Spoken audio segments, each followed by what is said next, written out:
From hot tubs to phone booths to DeLoreans, I've got 11 questions for you on time travel. This is Trivia with Buds.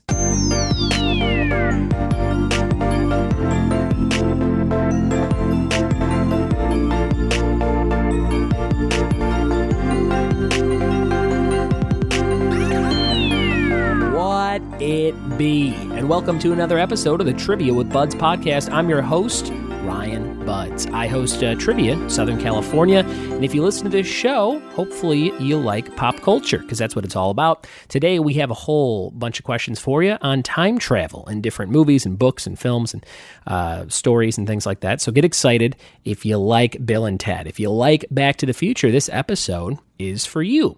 Now, this episode was written by a friend of mine, comedian and improviser named Jamie Campbell, who was living in LA a couple falls ago, I think fall of 2016, and I needed some fresh content, so I threw him a few bucks, and he threw me a bunch of awesome rounds, and they all had great titles. So this one was called Hot Tubs, DeLoreans, and Phone Booths, a whole round about time travel. I did it as a live event, or at a live event, as one of the rounds at one of my shows, 2 falls ago, and haven't looked at it since, but I was like, oh, this is a fun one. So we're going to jump back into this one. Special thanks to Jamie Campbell. You can find him online. Just search Jamie Campbell Comedy, Jamie Campbell Comedian. You will find some great stand-up clips. He used to have a great live talk show in Chicago, and I get to go on that as a guest and do some stand-up downtown. It was a great show, and I will try and insert a clip of that into this episode as a little buffer between the questions and the answers. Before we dive into the questions, I was going to tell you about some stuff I've been watching. I watched randomly The Thing, John Carpenter's The Thing, for the very first time. My good friend Casey O'Connor, friend of the show, let me have a copy. He had 2 copies. He said, you could have this one. So I watched it on Blu-ray last weekend. Loved it. Great movie. Very atmospheric, very cold movie with some crazy over-the-top special effects that looked amazing for the early 80s. If you've never seen The Thing, especially if you like John Carpenter, and just sit down and watch it. It was great. I'm really glad I did it. Had a great ending. Loved everything about it.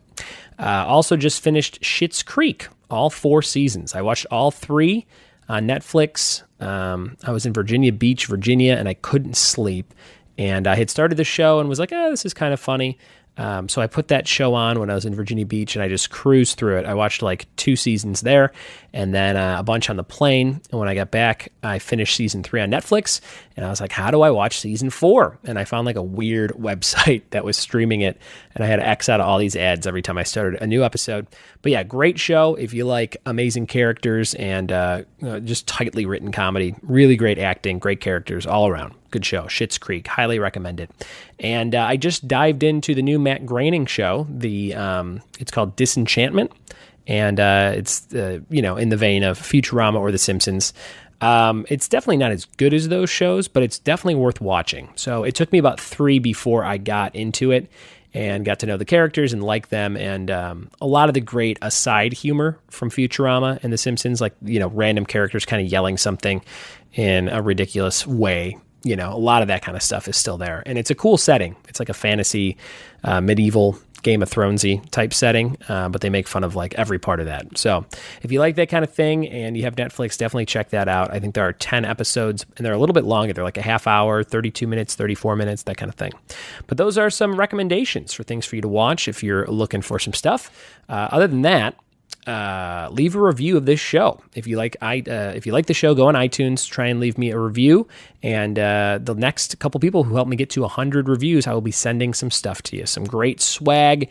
If you like collectible trading cards, if you like Parks and Rec coloring books, if you like enamel pins with Kevin from The Office about to spill a giant pot of chili, just leave me a review and then shoot me an email, ryanbuds@gmail.com. I will send you something fun.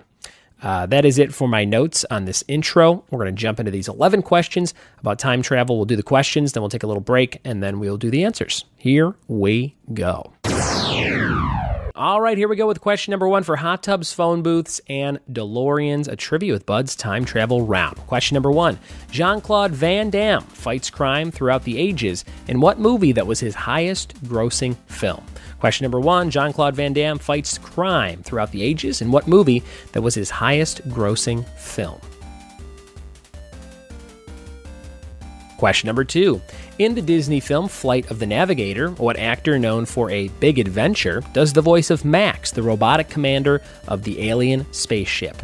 Question number 2 for time travel. In the Disney film Flight of the Navigator, what actor known for A Big Adventure does the voice of Max, the robotic commander of the alien spaceship?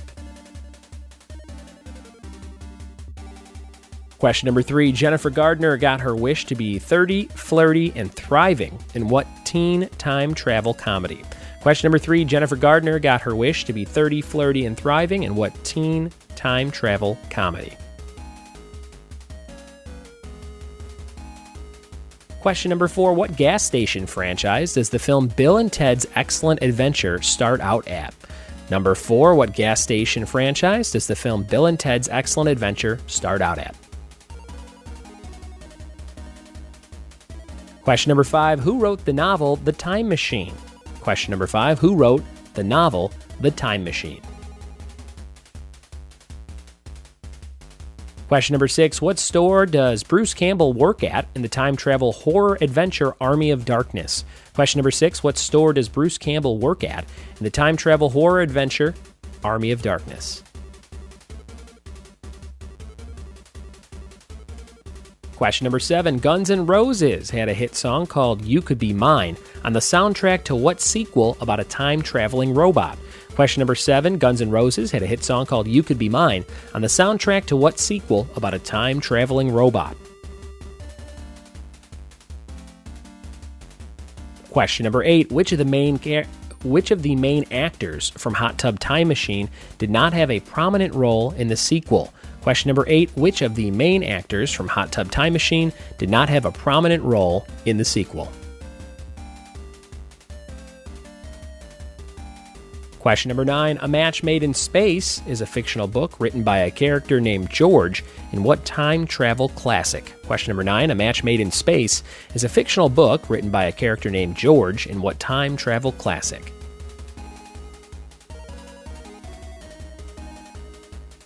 Question number 10. What object allows the Turtles to time travel in their third live-action movie? Number 10. What object allows the Turtles to time travel in their third live-action movie? And the bonus question, this one's pretty tough. This was for 2 points at my live events if you're playing along at home. In the movie Frequency, Jim Caviezel gets to talk to his dad who died in the past. Who plays the dad and what year was he communicating from? That is a tough one, especially that second part. For 2 points in the movie Frequency, Jim Caviezel, aka Jesus in Passion of the Christ, gets to talk to his dad who died in the past. Who plays the dad and what year was he communicating from? All right, those are your answers. Those are your questions for the time travel episode today. We're going to take a quick break, and here's a quick clip of comedian Jamie Campbell, who wrote these questions, doing some stand-up comedy on time travel. Enjoy.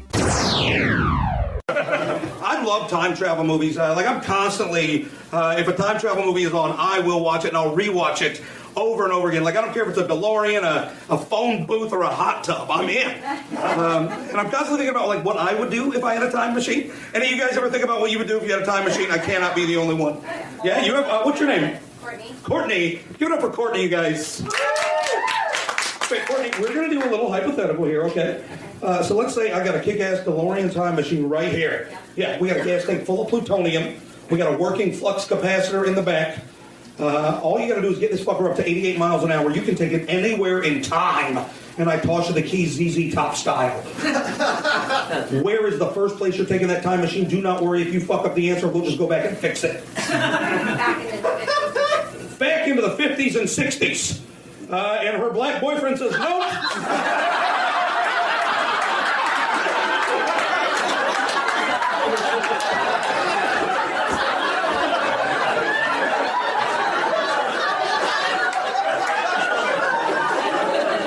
Maybe you go back just a little bit before that and fix shit before you bring him along.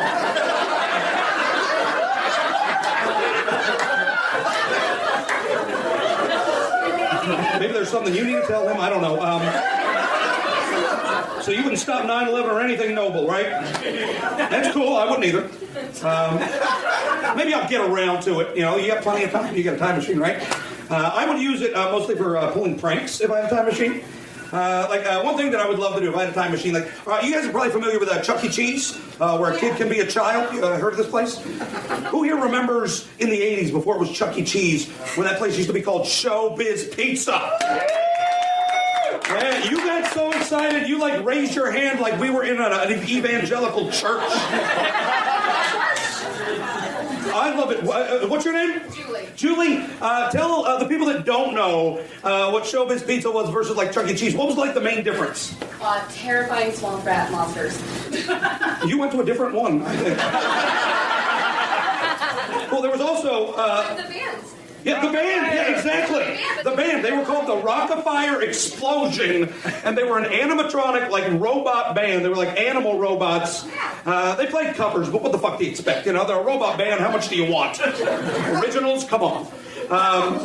And they were amazing. Now, if I had a time machine, what I would do, first thing I would do is I would take it back to the 1930s, and I would snatch one dude out of the Great Depression.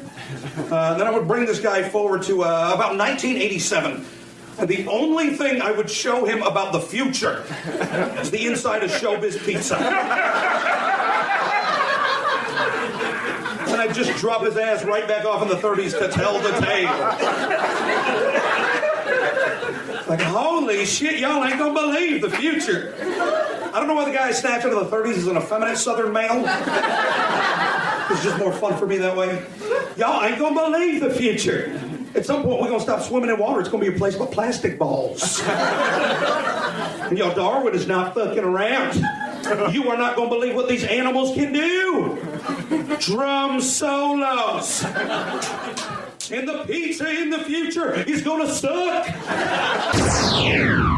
There he is, the very funny Jamie Campbell. He is one of my best buddies from the Chicago comedy scene, and he is kicking ass all over the country doing comedy everywhere he can. Look him up, find more clips, Jamie Campbell Comedy. Let's get into those answers to the questions about time travel right now. Hot tubs, phone booths, and DeLoreans. Here we go. Question number 1. Jean-Claude Van Damme fights crime throughout the ages. In what movie that was his highest grossing film? That was Time Cop.